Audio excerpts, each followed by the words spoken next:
جیسا اب میں نے درود ابراہیمی پڑھے مل کے، اللہم صلی علی محمد وعلی آل محمد کما صلیت علی ابراہیم وعلی آل ابراہیم انک حمید مجید، اللہم بارک علی محمد وعلی آل محمد کما بارکت علی ابراہیم وعلی آل ابراہیم انک حمید مجید۔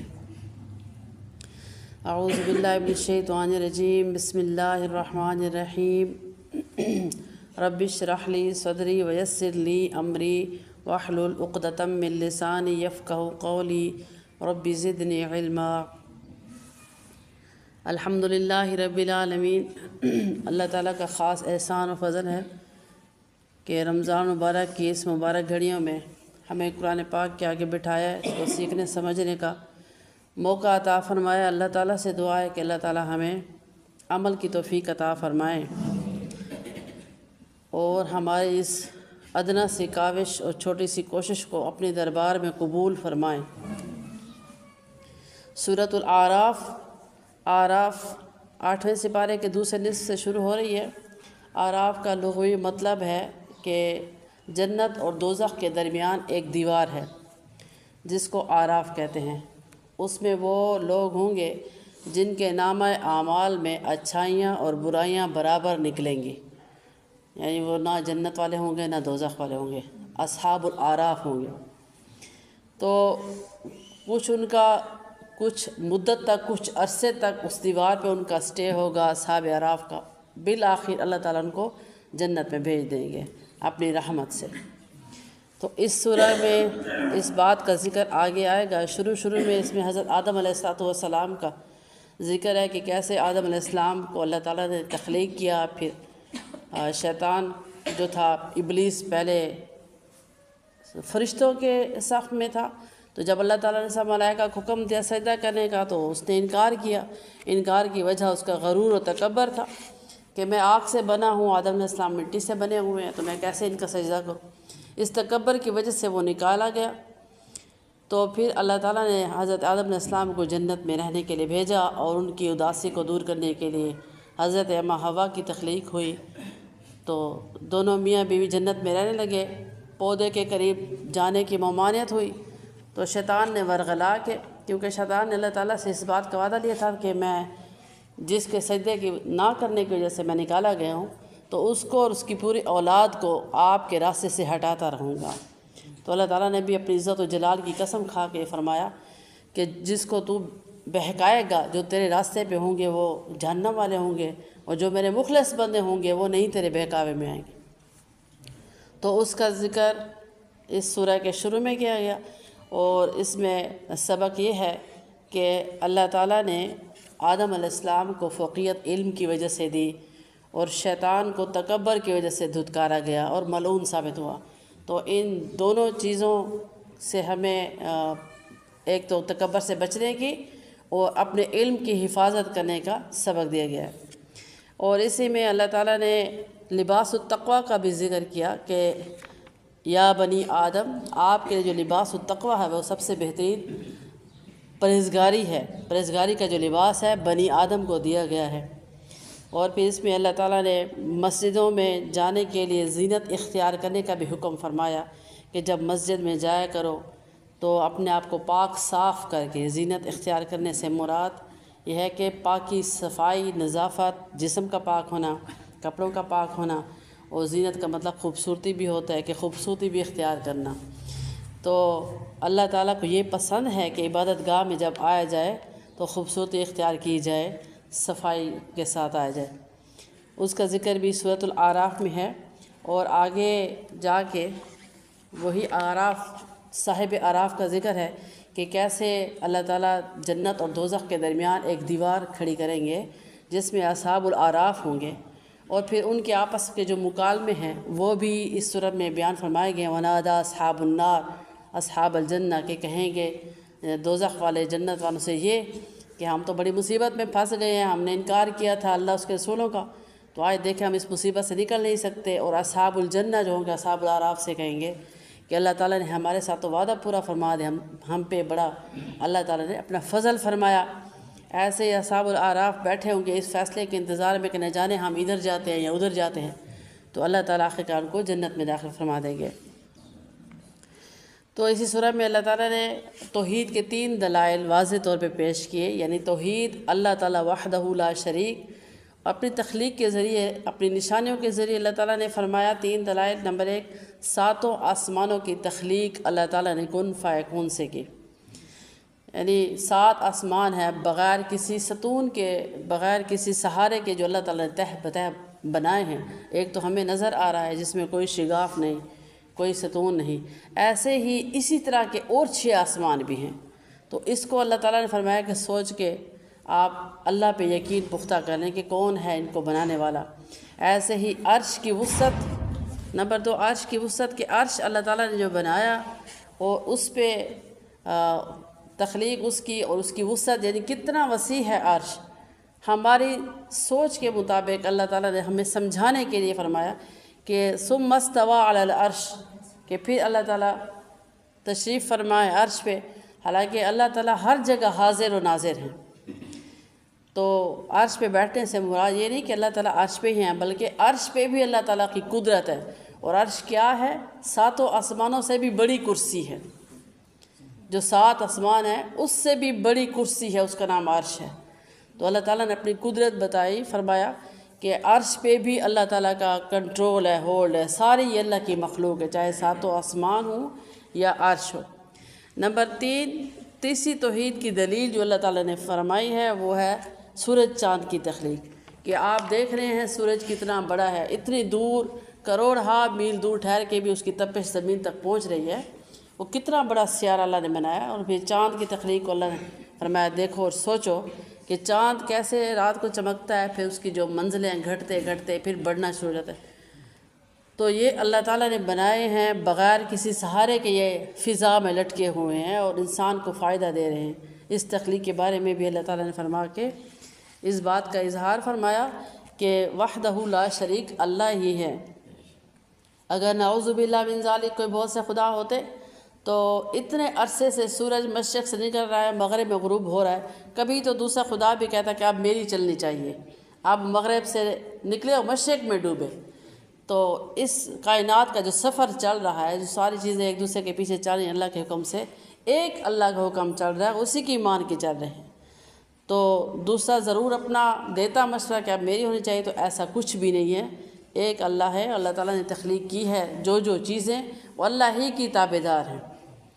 اور پھر اس پارے کے آخر میں، 8ویں پارے کے آخر میں اللہ تعالیٰ نے کچھ انبیاء کرام کا ذکر فرمایا۔ انبیاء کرام میں سے تقریباً 6 انبیاء کا ذکر فرمایا ہے، جس میں حضرت نوح علیہ السلام ہے، ہود علیہ السلام، حضرت لوط علیہ السلام اور حضرت شعیب علیہ السلام اور حضرت موسیٰ علیہ السلام۔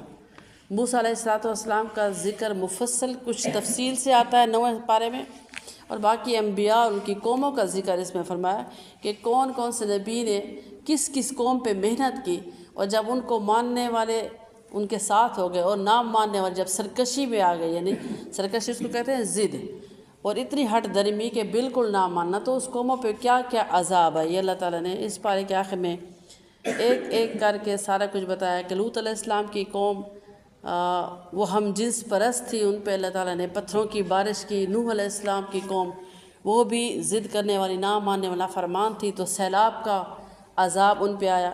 اسی طرح لوط علیہ السلام کی قوم، صالح علیہ السلام کی قوم جنہوں نے فرمائش کی تھی کہ آپ اونٹنی ان پہاڑوں سے نکالیں، تو اللہ کے حکم سے اونٹنی آ گئی، تو اللہ تعالیٰ نے منع فرمایا کہ اب اس اونٹنی کو کچھ نہ کہا جائے، یہ اپنی مرضی سے کھائے پیے، جو چیز جہاں جائے، یہ اللہ کی نشانی ہے، اس کو کچھ نہیں کہنا۔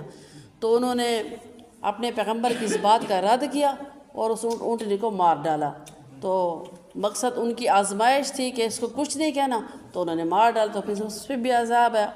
تو ان انبیاء کرام کی جو بھی قوموں کے ساتھ واقعات ہوئے اس کا ذکر 8ویں پارے کے آخر میں ملتا ہے، اور ہمیں یہ سبق دیتا ہے کہ جو بھی قوم، ہم بھی تو قوم میں اپنے نبی کی امت ہے، کہ جو بھی امت نبی کے طریقے پہ نہ آئی اور انہوں نے حد سے زیادہ سرکشی اختیار کی، اللہ کے حکموں کو توڑا، تو ان کو ڈھیل ملتی گئی، آخرکار عذاب نے ان کو آ لیا۔ کبھی کبھی کسی قوم پہ تو آدھی رات پہ بھی عذاب ہے، جب جیسا کہ 29 پارے میں اللہ فرماتے ہیں کہ وہم نائمون، وہ سوئے ہوئے تھے، صبح ہونے سے پہلے عذاب میں مبتلا ہو گئے۔ تو یہ عذابوں کا ذکر کر کے اللہ تعالیٰ نے ہمیں اس بات سے روکا ہے کہ ہمارے پاس بھی ایک نبی آئے ہیں، ایک پوری شریعت لے کے آئے ہیں، سکھانے کی زندگی رہنے کے طریقے انہوں نے بتائے۔ اگر ہم ان طریقوں سے ہٹ کے اپنی مرضی کی زندگی جب گزاریں گے اور اللہ کے حکموں کو توڑنے کے درپے ہو جائیں گے تو ضرور اللہ تعالیٰ کی پکڑ آئے گی اور ہمیں اس سے بچنا چاہیے۔ تو 9ویں پارے کے شروع میں حضرت شعیب علیہ السلام کا ذکر۔ شعیب علیہ السلام کی قوم ناپ تول میں کمی کرنے والی تھی، جس کی وجہ سے ان کو منع بھی فرمایا گیا، پیغمبر نے ان کو منع فرمایا کہ آپ اس کام کو چھوڑ دیں، اللہ تعالیٰ کو سخت ناپسند ہے ناپ تول میں کمی جو بھی کرتا ہے۔ تو اللہ کی ذات تو دیکھ رہی ہے کہ یہ کیسے کیسے کام کر رہے ہیں، بے ایمانی کے کام کر رہے ہیں منافع کی خاطر۔ تو اصل منافع تو آخرت ہے، اگرچہ دنیا کا ہمیں تھوڑا بہت نقصان ہو جائے اس لیے کہ ہمیں اللہ کا حکم ہے، تو لیکن منافع آخرت پہ نظر رکھے تو اس کو اللہ تعالیٰ دنیا کا بھی دیتے ہیں اور آخرت کا بھی۔ تو 9ویں پارے کے شروع میں اللہ تعالیٰ نے یہ فرمایا ہے کہ جب کسی بستی پہ اللہ تعالیٰ عذاب دیتے ہیں تو ان کو خوشی میں بھی مبتلا کرتے ہیں اور غم میں بھی۔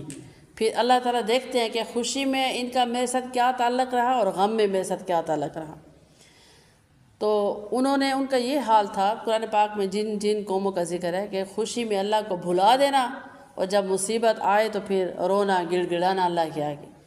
تو یہ ایسی کیفیت ہماری نہیں ہونی چاہیے، خوشی ہو یا غم ہو اللہ کے ساتھ دل کا تعلق ہو تو وہ خوشی بھی ہمارے لیے مزید انعام بن جاتی ہے، اور آزمائش بھی ہمارے لیے انعام کے طور پہ آئی ہوتی ہے اگر ہم اس انعام میں یہ ڈھونڈیں کہ اس میں اللہ کی رضا ہوگی اور اللہ تعالیٰ سے تعلق جوڑ لیں۔ تو شروع میں یہی فرمایا گیا ہے، اور موسیٰ علیہ السلام کا واقعہ مفصل ہے کہ کیسے موسیٰ علیہ السلام جب فرعون کے ساتھ ان کا مقابلہ اس وقت ہوا جب ان کو نبوت مل گئی۔ پہلے بھی فرعون ان کا دشمن رہا، پھر انہوں نے اپنا ملک چھوڑ دیا، دوسرے ملک چلے گئے، وہاں ان کا نکاح ہوا، پھر اپنی زوجہ کو لے کے آنے لگے تو کوہ طور پہ ان کو نبوت مل گئی۔ نبوت ملتے ہی ان کو پھر اللہ تعالیٰ نے معجزات سے نوازا۔ 2 بہترین ان کے پاس معجزے تھے، ایک ان کا ہاتھ کا چمکنا، دوسرا ان کے ہاتھ میں جو عصا ہوتی تھی جس سے وہ اپنی بکریوں کو ہانکتے تھے یا کبھی ٹیک لگاتے تھے۔ 16 پارے میں اللہ تعالیٰ نے فرمایا کہ موسیٰ علیہ السلام نے فرمایا اتوکأ علیہا واحش بہا علی غنمی، کہ یا اللہ میں اسے یا ٹیک لگاتا ہوں یا اپنی بکریوں کو ہانکتا ہوں، آگے چلتی ہیں۔ تو اللہ نے فرمایا کہ اب اس کو آپ پھینکیں زمین پہ، تو وہ ایک بہت بڑا سانپ بن گیا۔ تو موسیٰ علیہ السلام تھوڑا سا گھبرائے انسان ہونے کے ناطے، پھر اللہ نے فرمایا کہ آپ اس کے لاٹھی کا جو پکڑنے والی جگہ ہے وہی بن جائے گی اگر آپ سانپ کے سر کو پکڑ لیں۔ جیسے سر کو پکڑا تو وہ اسٹک بن کے جو اٹھا کے پھرتے تھے۔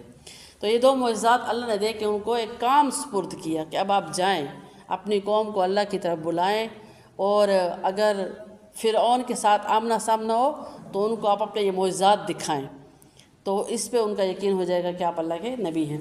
تو موسیٰ علیہ السلام جب یہ معجزات لے کے فرعون کے ساتھ گئے تو فرعون کے ساتھ جو ان کا مقابلہ وہ 9ویں پارے کے شروع میں تفصیل سے ہے کہ کیسے فرعون نے دربار میں اپنے جادوگروں کو بلایا۔ اس کا یہ خیال تھا کہ موسیٰ علیہ السلام کوئی جادو لے کے پھریں، تو اس نے تکبر میں کہا کہ میں آپ سے بھی بڑے بڑے جادوگر بلا سکتا ہوں۔ تو دربار میں جب مناظرہ ہوا تو جادوگروں نے اپنے کرتب دکھائے، ان کے تو تھے ہی کرتب، آنکھوں کا دھوکہ تھا، کوئی معجزات تو نہیں تھے، معجزات تو پیغمبروں کو دیے جاتے ہیں۔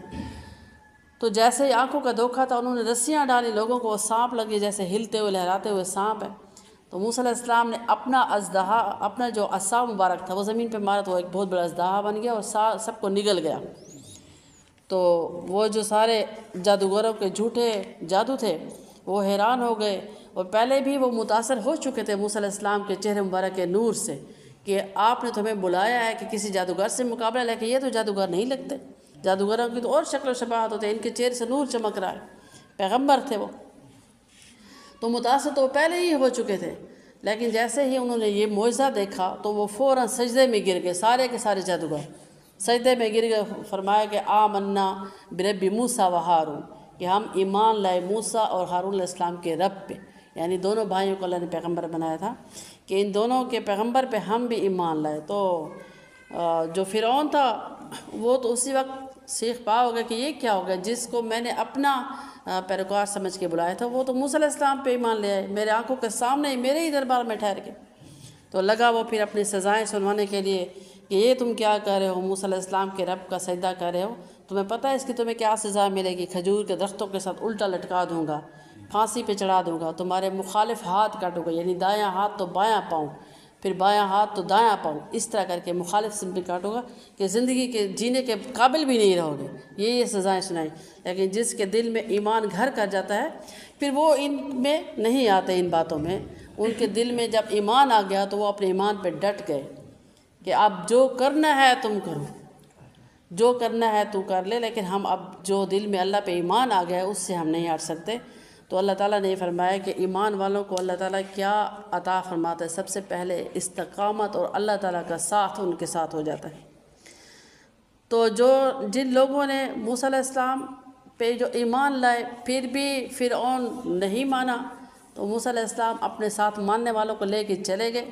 اللہ نے جو حکم فرمایا ان کو ہجرت کا کہ بنی اسرائیل قوم میں آپ جائیں، اس قوم کو آپ دعوت دیں، اس کو چھوڑیں، تو موسیٰ علیہ السلام کے ساتھ جو ماننے والے تھے وہ چلے گئے۔ پیچھے ہی فرعون نے کیا کیا کہ اپنے قوم کو ساتھ لے کے ہم بھی ان کے پیچھے جاتے ہیں، تو اس نے اپنے ساتھ عمراء کو ساتھ لیا، جو اس کے اپنے ملک کے سب سے بڑے بڑے امیر تھے، چن چن کے ان کو ساتھ لیا۔ اب اللہ تعالیٰ سب کو غرق کرنے کا ارادہ کر چکے تھے، انہوں نے اپنے محل چھوڑے، دولت چھوڑی، اور موسیٰ علیہ السلام کے پیچھے بنے اور فرعون کا لشکر بن کے گئے۔ تو اللہ تعالیٰ نے دکھایا کہ موسیٰ علیہ السلام نے عصا مبارک سے دریائے نیل 12 راستے بن گئے، ان کا جو لشکر تھا وہ تو آسانی سے گزر گیا۔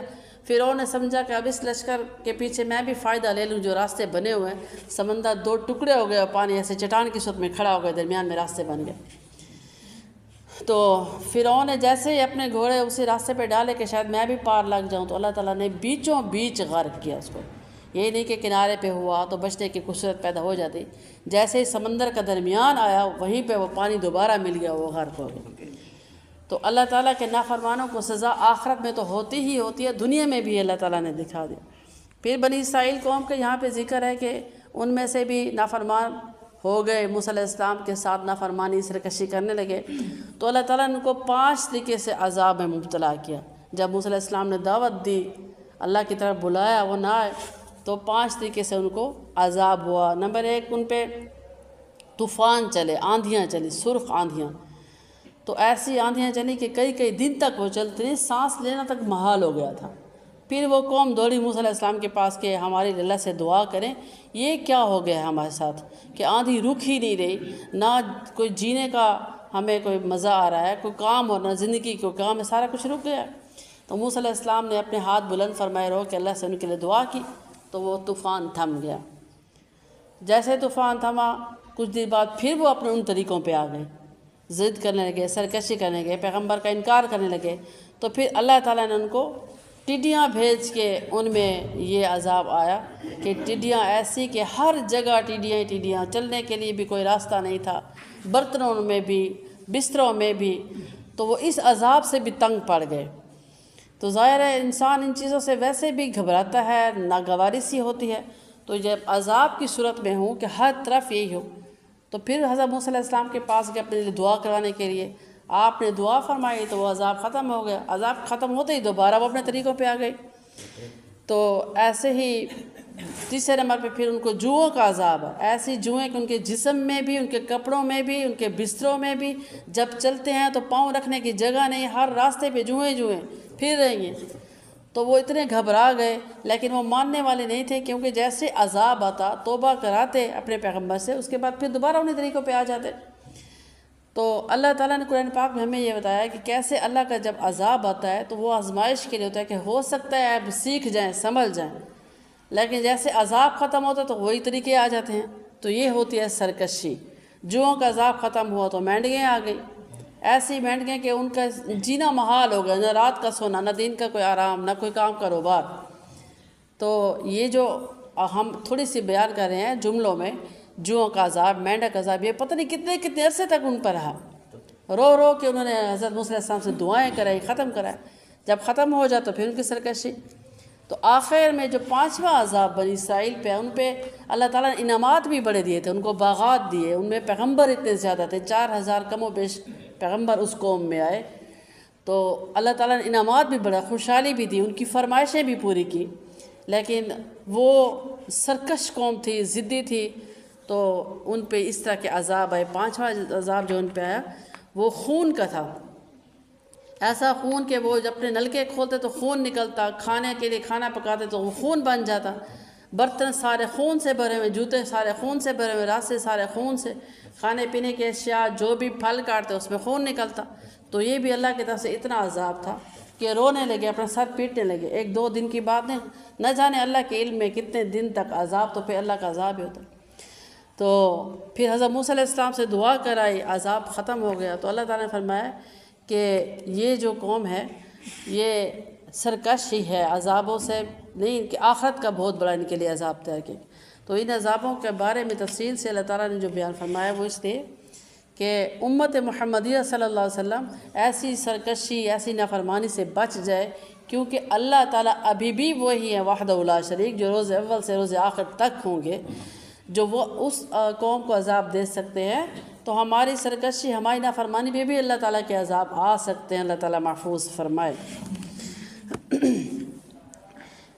اسی سورہ میں اللہ تعالیٰ نے قرآن پاک کے بارے میں فرمایا ہے سورۃ اعراف کے آخر میں کہ وَإِذَا قُرِئَ الْقُرْآنُ فَاسْتَمِعُوا لَهُ وَانصِتُوا لَعَلَّكُمْ تُرْحَمُونَ، کہ قرآن پاک جو ہے جب پڑھا جائے، مفہوم یہ آیت کا، تو اس کو خاموشی اور ادب سے سنو۔ پھر آگے اللہ تعالیٰ نے وجہ بتائی کہ کیوں یہ حکم آ رہا ہے، لعلکم ترحمون، تاکہ تم پہ رحم کیا جائے۔ اگر اللہ تعالیٰ کی رحمت کے طلبگار ہیں تو قرآن کو غور سے سنا کرو، اس پہ دھیان لگا کے سنا کرو۔ بہت سے علماء کرام فرماتے ہیں کہ یہ آیت دراصل نمازیوں کے لیے، مقتدیوں کے لیے زیادہ تر ہے، کہ جب امام کے پیچھے نماز پڑھے جائے تو خاموشی سے ان کا قرآن سنا جائے، اور جب ظہر عصر کی نماز امام صاحب پڑھتے ہیں تو وہ اونچی آواز سے تلاوت نہیں ہوتی، اس وقت بھی خاموشی سے سنا جائے۔ تو خاموشی سے سننا، چاہے نماز میں ہم امام کے پیچھے ٹھہرے ہوئے ہیں، جو امام ہوتے ہیں انہوں نے نیت کر لی ہوتی ہے، مقتدیوں کی بھی نیت کر لی ہوتی ہے کہ ان سب کی طرف سے وہ پڑھ رہے ہیں، تو پیچھے پیچھے پڑھنے کی ضرورت نہیں ہوتی۔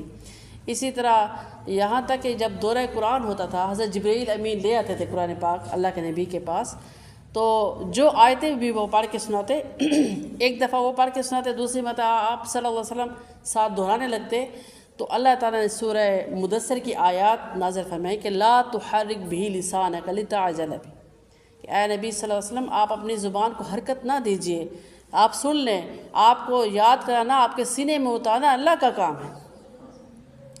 تو اس وقت مقصد یہ تھا کہ قرآن پاک کے ادب میں خاموشی سے آپ سنیں۔ تو جیسے ہی قرآن پڑھا جائے، بجائے اس کے کہ اس کو ساتھ ساتھ ریوائز کرنے کے، دہرانے کے، ہم اس کو پہلے سن لیں، اللہ کا حکم یہی ہے، ادب یہی ہے، اور پھر ہم اس کو یاد کریں اگر یاد کرنا ہے۔ اسی طرح کسی بچے کا ہم قرآن سن رہے ہیں تو مکمل طور پہ ادھر ہی دھیان ہونا چاہیے قرآن پاک کی طرف، اگرچہ ہمیں الفاظ کے معنی نہیں آتے لیکن پھر بھی مکمل توجہ سے، کیونکہ اللہ کا کلام پڑھا جا رہا ہے۔ کبھی کسی لاؤڈ سپیکر میں قرآن پاک کی تلاوت ہو رہی ہے تو اس وقت بھی واجب ہو جاتا ہے غور سے سننا۔ اس بات کو اچھی طرح ذہن نشین کر لیں کہ قرآن پاک کی تلاوت کرنا، پڑھنا سنت ہے، اور قرآن پاک کا سننا واجب ہے۔ جب بھی قرآن پڑھا جائے اس کو سننا ہمارے اوپر واجب ہو جاتا ہے۔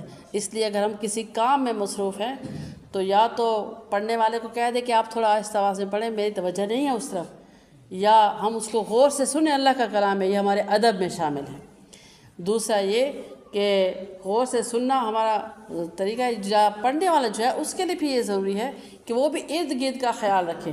اگر آس پاس کے لوگ ایسے شوقین ہیں، محبت کرنے والے ہیں سننے سے، تو پھر وہ اپنی آواز سے پڑھے، اگر نہیں ہے تو پھر اتنی آواز سے پڑھے جتنا وہ خود سن سکے۔ یہ قرآن پاک کے آداب میں سے۔ اور دوسرا مقتدیوں کے لیے بھی ضروری ہے کہ مقتدی چاہے پیچھے پڑھنے والے مرد ہیں یا عورتیں ہیں، وہ بھی خاموشی سے قرآن کو سنیں، جس طرح کہ آج کا رمضان مبارک کا مہینہ ہے، اور جن کو اللہ تعالیٰ نے منتخب کیا ہے وہ قرآن سنانے کے لیے ہے، اور جن کو اللہ نے انتخاب کیا ہے سننے کے لیے، تو سنانے والا اپنے اجر پا رہا ہوتا ہے، سننے والے اپنے اجر پا ہوتے ہیں۔ قرآن پاک تو ایسی نعمت ہے کہ جو بھی اس کے جس شعبے سے جڑ جائے، یوں سمجھیں کہ قرآن پاک کے جس کونے سے بھی ہم چمٹ جائیں، انشاءاللہ ہمارا بیڑا پار ہے، چاہے سننے کے لیے، چاہے سنانے کے لیے، چاہے سیکھنے کے لیے، سکھانے کے لیے۔ کسی بچے کو ایک لفظ بتا دیا تو وہ ایک لفظ بھی ہمارے صدقہ جاریہ ہو سکتا ہے ہمارے دنیا سے جانے کے بعد۔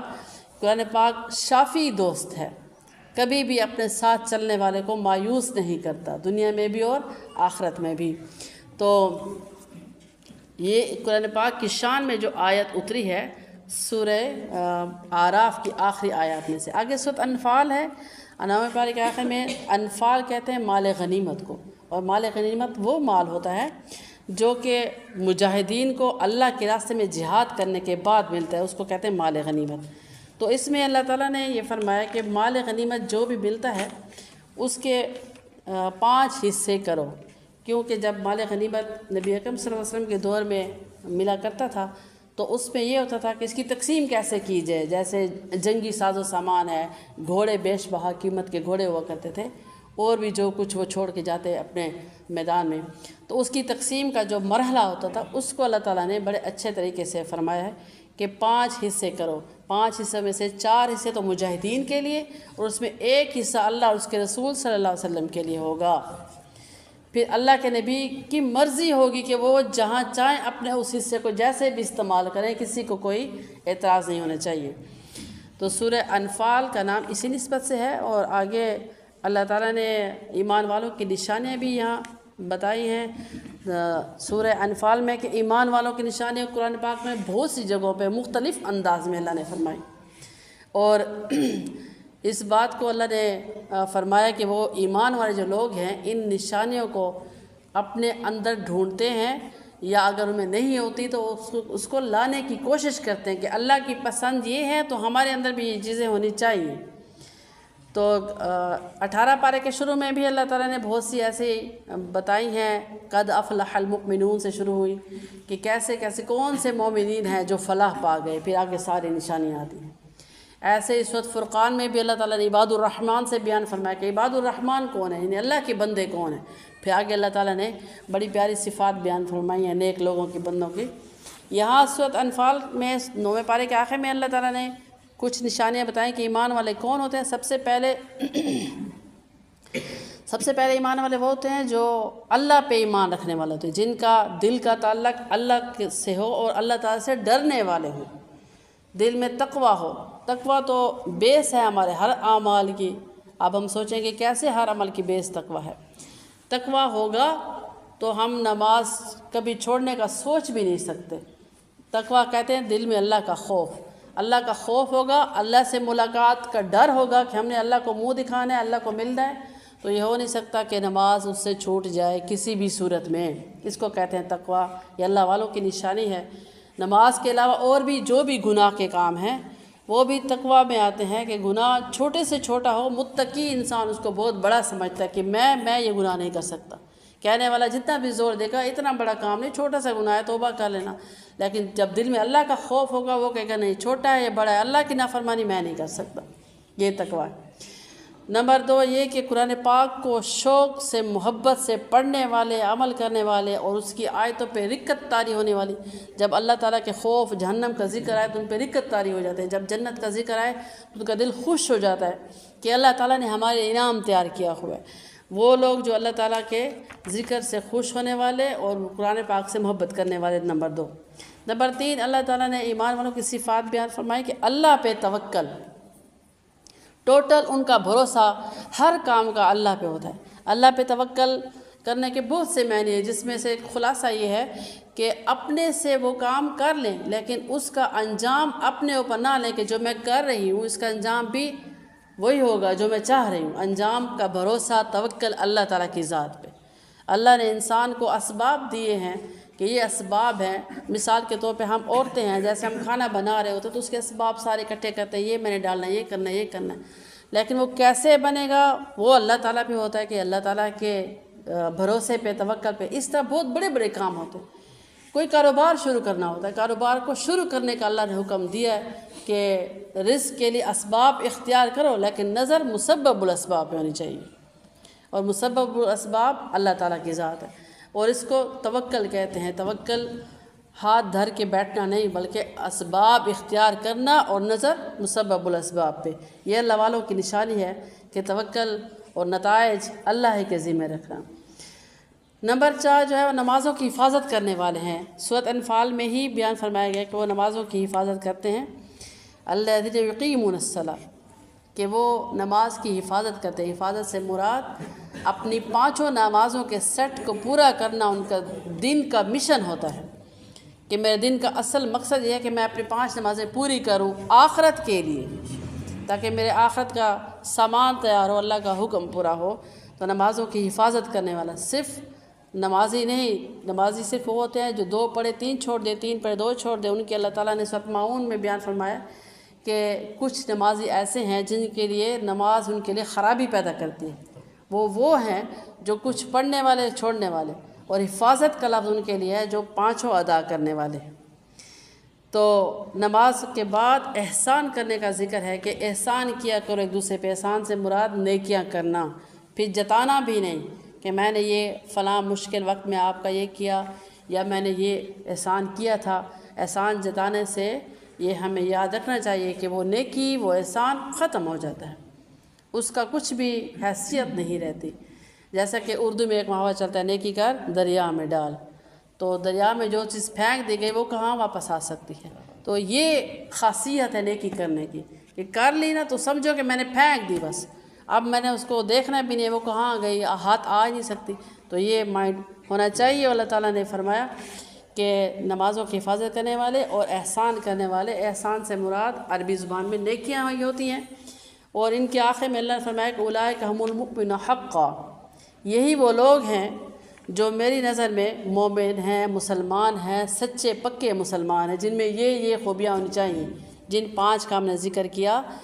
کون سی تھی؟ ایک دفعہ آخر میں ہم دہرا دیتے ہیں تاکہ اللہ تعالیٰ ہمیں وہ نصیب فرمائے۔ سب سے پہلے اللہ تعالیٰ کا ڈر دل میں ہونا، نمبر 2 نمبر 2 پہ تھا کہ قرآن پاک سے محبت کرنا، اللہ کے کلام سے محبت کرنا۔ نمبر 3 اللہ پہ توکل و بھروسہ۔ نمبر 4 نمازوں کی حفاظت۔ نمبر 5 احسان کرنا، نیکیاں کرنا۔ تو یہ ہیں اولئک هم المؤمنون حقا۔ اور پھر اللہ تعالیٰ نے ان کے انعامات بھی بتائے ہیں۔ اللہ تعالیٰ ہمیں انعام نہ بھی بتاتے تو ہمارا کام تو سر جھکا کے اللہ کا حکم ماننا ہی تھا، اور اس چیز پہ ہمیں یقین تھا کہ ضرور اللہ اس کا قدر بھی کریں گے، انعام بھی دیں گے۔ لیکن اللہ نے انعام بھی بتا دیے کہ لہم درجات عند ربہم، انہی لوگوں کے لیے ہیں آپ کے رب کے پاس بہت بڑے بڑے درجے، اور ہم سوچ نہیں سکتے کہ جو خود رب اتنی بڑی ذات ہیں ان کے طرف سے دیے ہوئے انعام کتنے بڑے ہوں گے۔ تو درجات کا مطلب بھی اللہ تعالیٰ ہی بہتر سمجھتے ہیں، اور علماء کرام فرماتے ہیں کہ درجہ جو ہے وہ یہ ہے کہ اس میں فاصلہ زمین و آسمان جتنا فاصلہ ہے۔ اتنے بڑے بڑے درجات ہیں کہ ایک عمل کیا یہاں پہ، دوسرے عمل ہمارا ادھر میں پہنچا دے گا، آسمان پہ پہنچا دے گا۔ یہی ہیں درجات اللہ کے نزدیک۔ پھر آگے اللہ فرماتا ہے کہ مغفرۃ، پھر بخشش ہوگی۔ پہلے درجات ملیں گے، پھر اللہ کی طرف سے بخشش کا دریا مل جائے تو پھر اور ہمیں کیا چاہیے؟ ہم سے پوچھ گچھ نہ ہو، جو اتنے ہمارے گناہ ہیں، جتنے ہمارے اعمال ہیں، اللہ تعالیٰ ہمیں حساب کتاب کے بغیر ہی بخشش عطا فرما دیں تو وہ تو سب سے بڑا خوش نصیب ہوگا۔ تو مغفرت کا دریا اللہ بہا دیں گے۔ اس کے بعد پھر آخر میں اللہ فرماتے ہیں وَرِزْقٌ کریم، پھر ان کو سب سے بہترین رزق دیا جائے گا، یعنی جنت میں پہنچا دیا جائے گا۔